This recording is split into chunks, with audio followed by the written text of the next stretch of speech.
Hi, this is Jador with my second video talking about the hunting in wartime, the Native American veterans in Alaska. So what I learned from that documentary was basically how some indigenous men were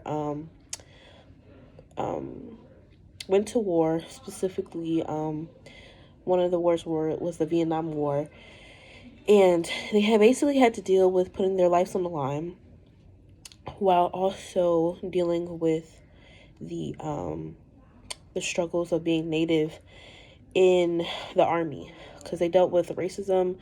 Um, they've dealt with a lot of just terrible experiences while fighting for a country that really wouldn't fight for them. And basically, with the whole colonization of the United States, it's just kind of very ironic that they went to go fight for a country that really wouldn't fight for them. I found this really interesting because I just feel like a lot of people don't know that that Indigenous people were really a part of the Army as well, and they don't know how they were treated. And I feel like I can kind of relate to this in a way because my grandfather, he also fought in the Vietnam War, and he talked about his struggles of going to fight for a country that wouldn't basically fight for him because he was black, and he was dealing with discrimination here within the Army.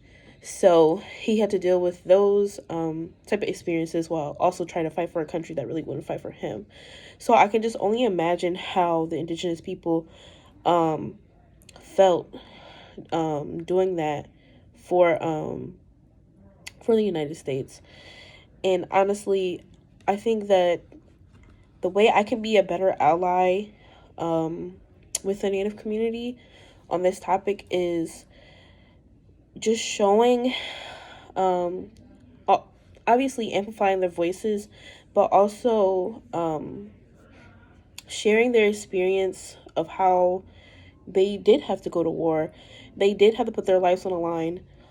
And basically, do all this work, but also have to think about these people really don't like me. And they really wouldn't do anything for me. And I can't necessarily say I feel their pain because I've never been to war, obviously, but definitely having that experience with my granddad really made me connect in that way, because he just felt so terrible when like trying to fight for this country, but then also having to not only deal with racism in a different country, but also deal with racism in the United States. So yeah, thank you.